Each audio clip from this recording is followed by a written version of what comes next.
Nous vous saluons dans le précieux et puissant nom de notre Seigneur et Sauveur Jésus-Christ. Nous sommes très heureux en ce jour de pouvoir vous rencontrer à nouveau depuis les fois dernières. Nous savons que nos sujets traités ici vous font un grand bien et nous croyons que cela apportera à votre foi un grand bénéfice. Nous sommes encore ici pour parler en ce jour d'un autre sujet qui, ma foi, sera un sujet très important, même s'il sera assez direct. Il s'agit de la position du croyant face à la loi aujourd'hui.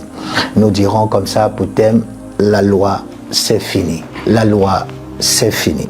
Alors nous allons prendre le livre de Galates chapitre 3, verset 17, où la Bible dit « Or je dis ceci, que la loi, qui est survenue 430 ans après, n'annule point une alliance antérieure confirmée par Dieu, de manière à rendre la promesse sans effet. » Cette alliance confirmée par Dieu, nous savons qu'il s'agit donc de l'alliance d'Abraham qui avait été contractée avec Dieu et qui donc est venue avant la loi. Et cette loi qui est venue après la venue de Moïse, 430 ans après l'alliance d'Abraham, que généralement tout le monde appelle l'ancienne alliance, en conformité avec ce que Dieu a promis et qui se retrouvait plus tard dans l'alliance avec Moïse, qui n'était rien d'autre qu'un ensemble d'ordonnances et qui, par la suite, a constitué l'ancienne alliance en général.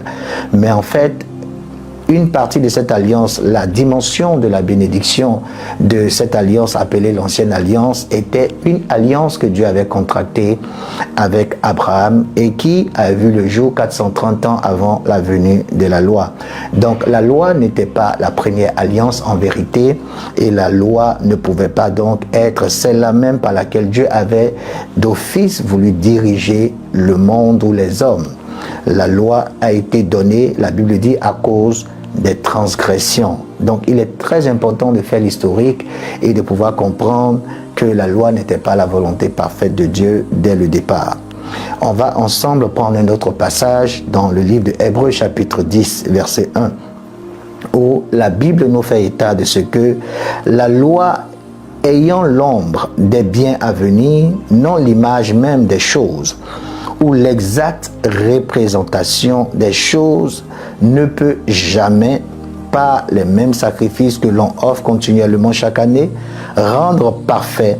La loi ne pouvait pas rendre parfait ceux qui s'approchent de Dieu. Donc la loi n'avait pas l'exacte représentation des choses que Dieu voulait révéler à l'homme. La loi ne comportait pas le plan parfait de Dieu concernant la démarche que l'homme devait entreprendre sur terre. La loi donc avait un but particulier, mais n'était pas le plan parfait de Dieu. Alors la loi n'était pas l'exacte représentation des réalités divines. La loi a été donnée pour un temps, la loi comportait l'ombre des choses à venir et non les réalités voulues par Dieu pour nous. Nous prendrons aussi un autre passage pour corroborer ce que nous sommes en train de dire dans le livre de Romains chapitre 2 verset 14 où nous allons voir ici que la loi n'a jamais été donnée aux nations, mais la loi a été donnée qu'aux Juifs. Mais aujourd'hui, plusieurs se targuent d'avoir la loi ou de suivre la loi. Pourtant, Dieu ne les avait jamais impliqués ou inclus dans cette notion de loi. Mais bon, nous essaierons de faire comprendre cela par la suite. Romains chapitre 2, verset 14. La Bible dit qu'à quand les nations qui n'ont point de loi, vous voyez que c'est assez clair, quand les nations qui n'ont point de loi, quand la Bible parle des nations, la Bible parle des peuples qui sont en dehors du peuple d'Israël, qui est le peuple d'alliance. Donc les nations païennes qui n'avaient rien à voir avec le Dieu d'Israël. La Bible dit car quand les nations qui n'ont point de loi font naturellement les choses de la loi, n'ayant pas de loi, elles sont la loi à elles-mêmes. Cela veut dire simplement que Dieu n'avait pas donné la loi aux nations. Dieu avait donné la loi à Israël. Mais les nations qui n'avaient pas de loi fonctionnaient selon un genre de loi. Et quand on continuera, je vous expliquerai comment cette loi a pu être imputée aux nations sans que les nations soient directement rattachées à la loi de Moïse, loi qui est enseignée aujourd'hui comme étant une loi universelle que tout le monde devait appliquer, mais qui était en réalité une loi donnée qu'aux Juifs. Nous verrons maintenant dans le livre de Romains, chapitre 2, verset 14 au verset 15, pour le rendre plus clair, nous lisons, car quand les nations qui n'ont point de loi font naturellement les choses de la loi, n'ayant pas de loi, elles sont la loi à elles-mêmes. Au verset 15, la Bible dit, et elles montrent l'œuvre de la loi écrite dans les cœurs, leur conscience, rendant en même temps témoignage et leurs pensées s'accusant entre elles ou aussi s'excusant. Qu'est-ce que ici l'auteur du livre de Romains essaie de nous expliquer? La loi morale établie dans le cœur de tous était une bonne disposition morale de la conscience et non une institution légale constituée. Cela veut dire quoi? Cela veut dire qu'en fait, les nations n'avaient pas reçu directement la loi comme Dieu a donné la loi à Israël à travers le prophète Moïse. Mais les nations appliquaient la loi de manière subtile ou implicite sans avoir reçu de manière institutionnelle cette loi. La Bible dit que cette loi a donc été établie dans leur cœur, dans leur conscience. Donc c'était une loi morale que Dieu leur a donnée comme une disposition dans leur conscience. Je ne sais pas si je me fais bien comprendre. Donc toutes les nations qui n'avaient pas eu la loi comme une institution légale, comme Israël l'a reçue de la part de Moïse, pratiquaient cette loi sans l'avoir reçue comme institution, mais comme disposition morale dans leur conscience. Donc nous sommes donc appelés à marcher selon le bon sens, nous sommes donc appelés à marcher en faisant le bien et en évitant le mal, nous sommes donc appelés à marcher selon les dispositions que Dieu a mis dans nos esprits qui n'ont rien à voir d'abord avec la loi structurée et instituée en Israël à travers Moïse. Donc la loi qui a été instituée et placée au milieu du peuple d'Israël n'était pas directement reliée aux nations. Et l'homme, en tant qu'homme lambda, qui n'avait pas de part, n'avait pas de droit de cité en Israël, ne pouvait pas subir les conséquences directes du non-respect ou de la désobéissance de cette loi. Ici, l'objectif dans ce message est de pouvoir vous faire comprendre une chose, la loi qui a été instituée légalement et qui a été placée en Israël à travers le prophète Moïse est passée. Et comment est-ce que nous pouvons le prouver? Nous continuerons de le lire à travers les passages qui vont suivre. Nous voyons ici qu'il y avait un piège dans la loi. Pourquoi Dieu a aboli par la suite la loi et l'a enlevée carrément? Il y avait un piège dans la loi. Cela est écrit dans le livre de Jacques chapitre 2, verset 10. La Bible dit qu'à quiconque gardera toute la loi et faillira en un seul point est coupable de toute la loi. Donc le piège de la loi, c'est de ne pas pouvoir respecter parfaitement toute la loi. Le piège de la loi, c'est de ne pas parfaitement respecter toute la loi. Donc vous pouvez respecter, je veux dire, quelques brins de loi, parce qu'en fait, il y avait 613 règles et ordonnances, et il y avait 10 commandements qui couronnaient les 613 règles. Déjà, pour respecter, il faut les connaître parfaitement. Déjà, le simple fait de ne même pas prier le samedi prouve que vous ne respectez pas toute la loi, parce que le samedi est le jour du repos. Dans la loi, on appelle ça le Shabbat. Donc, tu ne peux pas t'agripper à la loi et ne même pas respecter la prière du samedi. Donc, soit tu abandonnes la loi et tu suis la nouvelle alliance, ou tu prends la loi et tu respectes parfaitement toute la loi. Et en dehors du fait que tu puisses prier le samedi, tu ne dois avoir aucune activité le samedi. Je t'emmène aussi à comprendre que tu dois respecter 613 règles que tu dois connaître parfaitement. Et je t'emmène à comprendre que tu dois respecter les 10 commandements qui couronnent toute la loi. Loin de pouvoir t'emmener à te dire que c'est très impossible ce que tu veux essayer de faire si tu veux t'agripper à la loi. Dieu a laissé passer ça, il est passé à autre chose et j'espère que tu suivras le Seigneur. Il y a donc un piège dans la loi que de respecter une partie de la loi et de ne pas en respecter une autre partie. La Bible même dit que si tu ne respectes pas juste un iota de la loi, tu es déclaré coupable de toute la loi. Alors tu devrais être heureux que je te dise que la loi, c'est fini. On va prendre un passage dans le livre de Galates, chapitre 3, verset 24. La Bible dit, de sorte que la loi a été notre conducteur jusqu'à ce que Christ vienne, afin que nous soyons justifiés par le principe de la foi. Donc, la loi avait pour but d'être un pédagogue. Un pédagogue, c'est un enseignant par pédagogie, donc par niveau de connaissance. La loi nous a été donnée parce qu'il y a certaines réalités spirituelles que nous n'avions pas appréhendées. Mais maintenant que la loi nous a conduits comme, on dira, une dame de compagnie, jusqu'à l'autel pour que nous puissions dire oui à notre époux, ce n'est plus normal que nous tournions la tête pour nous agripper à notre dame de compagnie. Parce que le mariage, en fait, c'est de pouvoir dire oui à un partenaire avec qui nous voulons faire le reste de nos jours, mais nous ne venons pas à l'hôtel avec cette personne. Nous sommes accompagnés par quelqu'un d'autre jusqu'à cette personne. Et c'est ce qu'un peu la loi a pu faire. La loi a été un pédagogue, un enseignant de niveau. La loi a été un conducteur qui nous a conduits jusqu'à la venue de Christ. Maintenant que Christ est venu, la Bible dit que nous avons été mariés à la foi parce que nous sommes justifiés par la foi. Donc la véritable foi en Christ aujourd'hui, c'est le fait d'avoir été justifié par la foi et non justifié par les œuvres de la loi. Tu ne peux pas être justifié par la foi et t'agripper aux œuvres de la loi. Cela ne va pas ensemble. Donc la loi était un pédagogue temporaire et non un pédagogue permanent. Si la loi existe, la justice n'existe pas. Si la justice existe, la loi n'existe pas. Il n'y a pas de loi et de justice en même temps, car la loi était l'ombre des choses à venir et Christ est la réalité. La loi était un conducteur, un pédagogue temporaire pour nous conduire à Christ et maintenant nous sommes justifiés par la foi et non justifiés par les œuvres de la loi, car la loi c'est fini. Nous allons voir un autre passage encore qui peut nous aider à comprendre cela. Alors, je vais ici parler de la loi qui fut renversée, de la loi qui fut anéantie, la loi qui fut abolie, la loi qui fut détruite, la loi qui fut effacée, la loi qui fut clouée à la croix.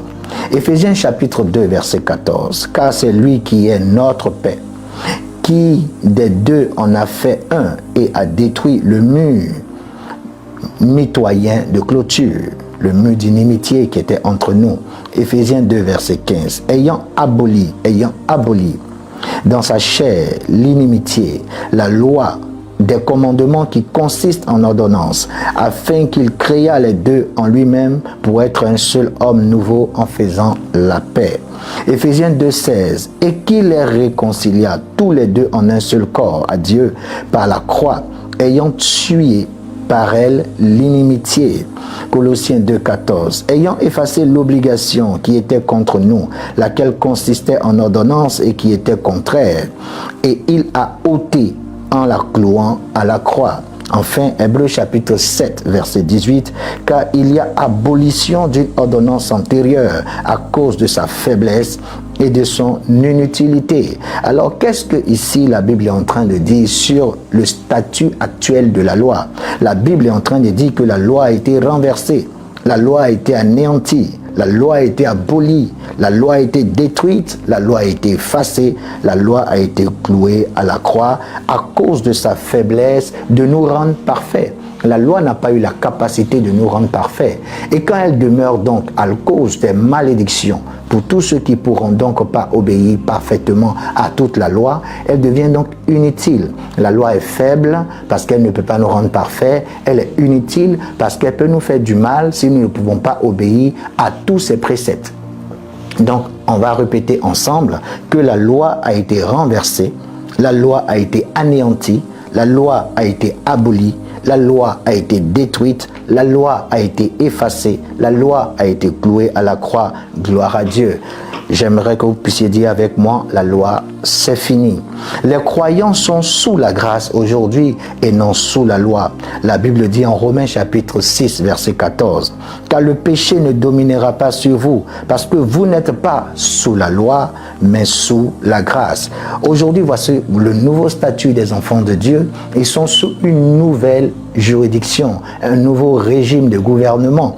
La Bible dit ils ne sont plus sous la loi, mais ils sont sous la grâce. Ils ne sont plus sous le commandement de la loi, mais ils sont sous la grâce. Ils ne sont plus sous l'ancienne alliance, corroborée par les 613 règles de Moïse avec les 10 commandements de Dieu écrits sur les tables de l'alliance, mais ils sont plutôt sous la nouvelle alliance de Hébreux chapitre 8, qui est le contrat qui nous lie au Seigneur.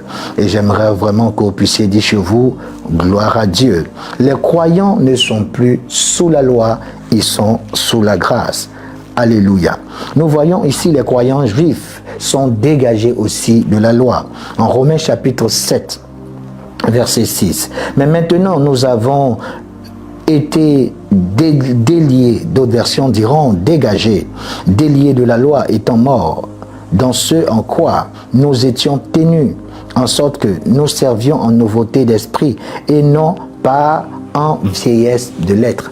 La Bible ici appelle les lettres de la loi vieillesse de lettres. Ce sont des lettres qui ont vieilli, ce sont des lettres qui ne sont plus d'actualité, ce sont des lettres qui sont déclarées caduques, mais le croyant juif aujourd'hui est dégagé de la loi.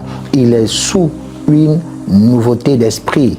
Il n'est plus sous la conduite d'une vieillesse de lettres. Nous voyons aussi en Romains chapitre 10 verset 4 car Christ est la fin de la loi pour que la justice soit donnée aux croyants.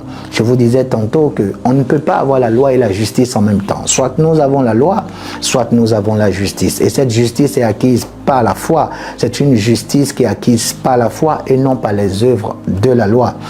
La loi étant finie, ne peut donc plus interférer dans la nouvelle alliance en dehors de sa capacité morale qui est établie dans la conscience des hommes comme une disposition.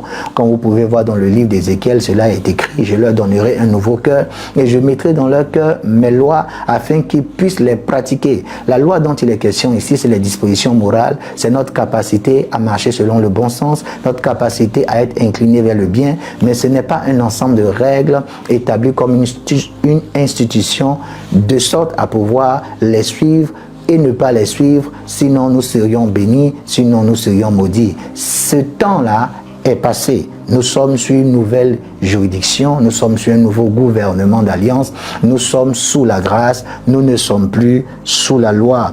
Donc, il est très important de comprendre que Christ est la fin de la loi. Si Christ est là, il n'y a plus de loi. Christ est la fin de la loi pour la manifestation de la justice de Dieu. Gloire à Dieu. Allons-y terminer avec ces quelques passages. Ceux qui opèrent par le principe de la loi sont sous la malédiction. On va le voir en Galates chapitre 3 verset 10. La Bible dit qu'à tous ceux qui sont sous le principe des œuvres de la loi sont sous la malédiction.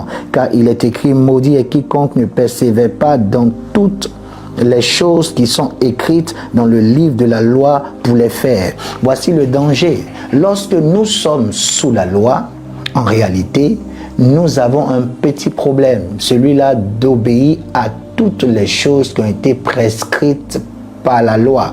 Soit nous abandonnons la loi pour marcher selon le contrat de la nouvelle alliance, ou nous marchons dans la loi et nous obéissons à tous les iotas de la loi, sinon nous sommes sous la malédiction.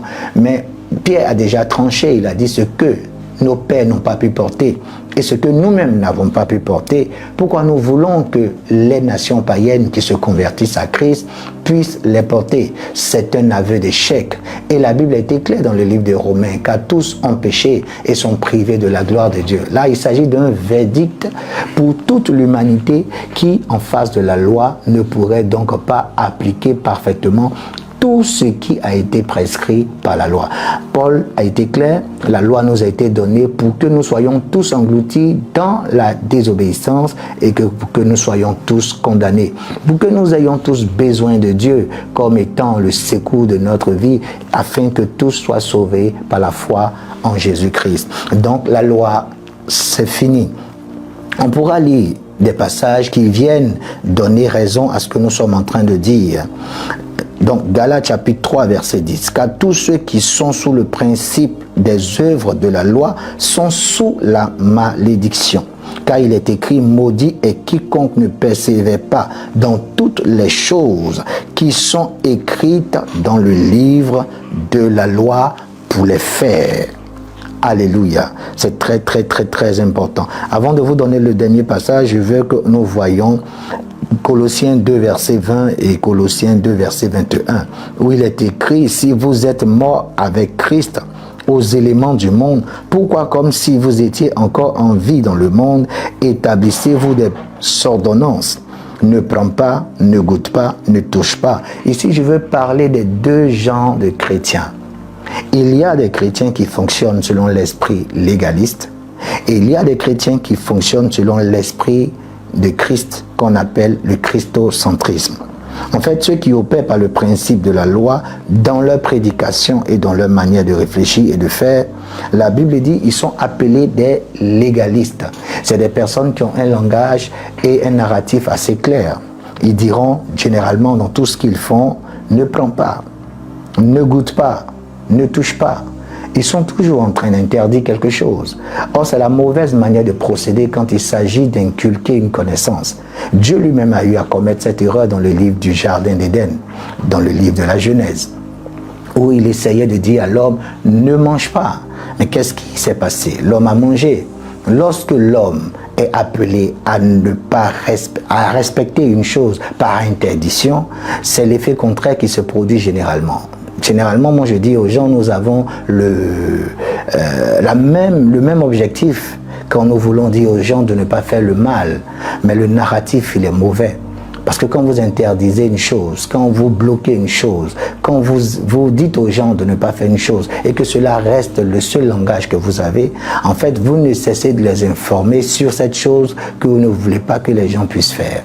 Il faut juste leur dire de faire ce qu'il faut faire et quelquefois quand ils font mal, vous interférez avec des exhortations en donnant vraiment avec sévérité des conseils, en donnant avec sévérité des instructions comme l'apôtre Paul le faisait. Il faisait cela à travers des lettres circulaires lorsqu'il y avait des scandales ou des crises au sein de l'Église. Il s'appesantissait sur l'effort ou les erreurs que quelques personnes causaient pour donner des enseignements juste pour un instant et après il passait à l'évangile. Mais tout son message n'était pas ne fais pas, ne touche pas, ne goûte pas. Parce qu'en le faisant, vous êtes un légaliste et vous emmenez les gens à produire l'effet contraire. Généralement, cela déforme l'image qu'ils ont de Dieu et ils ont affaire à un Dieu moins aimant, un Dieu qui les surveille, un Dieu qui est un père fouettard et cela ne peut pas aider leur foi à avoir plus confiance à Dieu et à comprendre qu'ils sont eux-mêmes dignes de certaines bénédictions. Donc nous dévaluons tout le travail du Christ par le mauvais narratif que nous associons à notre manière de prêcher ou à notre manière de réfléchir. Il faut sortir du légalisme religieux et entrer dans le christocentrisme. Et comment le faire? Je vous donne un passage assez clair dans Jean chapitre 5, versets 39 à 40, où il est écrit « Sondez les Écritures, car vous estimez avoir en elles la vie éternelle. Et ce sont elles qui rendent témoignage de moi et vous ne voulez pas venir à moi pour avoir la vie. Ceux qui opèrent par le principe de la grâce sont appelés les justes du Seigneur ou les christocentriques. C'est des personnes qui savent que chaque parole de Dieu parle d'une seule et même personne, Jésus-Christ. Jésus-Christ devient l'épice centrale de notre narratif, de notre prédication, de notre mentalité chrétienne. Nous faisons tout à partir de ce que Christ a fait. Nous parlons aux gens à partir de ce que Christ a pardonné pour nous. Nous demandons à partir de ce que Christ a fait, nous donnons à partir de ce que Christ a fait. Christ devient donc notre moteur de recherche, le pilier de notre foi, celui-ci qui nous appuyons tous nos faits et gestes. En agissant de cette manière, nous sommes sûrs de travailler dans l'esprit du Seigneur correctement et de ne pas opérer sous la loi qui est finie. La loi, c'est fini. La loi, c'est fini. Nous sommes sous la grâce, nous sommes passés à un autre régime et j'espère bien que ce petit moment d'exhortation vous aura fait du bien et changerait des paradigmes par rapport à notre manière de marcher dans notre foi chrétienne. Que le Seigneur vous bénisse et que la prochaine fois, nous soyons ici encore plus nombreux pour suivre d'autres révélations. Shalom. Si vous avez été touché par ce message et que vous désirez donner votre vie au Seigneur Jésus, faites cette prière avec moi. Père céleste, je viens à toi au nom de Jésus. Ta parole dit en Acte 2, verset 21. Quiconque invoquera le nom du Seigneur sera sauvé. J'invoque ton nom, Jésus, mon Seigneur. Car je suis un pécheur dans mon être tout entier. Je confesse que Jésus-Christ est le Fils de Dieu, mort pour mes péchés et ressuscité pour me justifier. Je crois qu'il est le Seigneur et je le crois dans mon cœur. Je suis maintenant né de nouveau. Je suis un chrétien, un enfant du Dieu Tout-Puissant. Je suis entièrement pardonné et je suis sauvé. Selon Luc 11, verset 13, il est écrit « Si donc méchants comme vous l'êtes, vous savez donner de bonnes choses à vos enfants, à combien plus forte raison le Père Céleste donnera-t-il le Saint-Esprit à ceux qui le lui demandent. Père, je te demande aussi de me remplir du Saint-Esprit au nom de Jésus. Saint-Esprit, révèle-toi en moi alors que je loue Dieu. Je m'attends de tout mon cœur à parler en d'autres langues selon que tu me donnes de m'exprimer. Au nom de Jésus. Amen.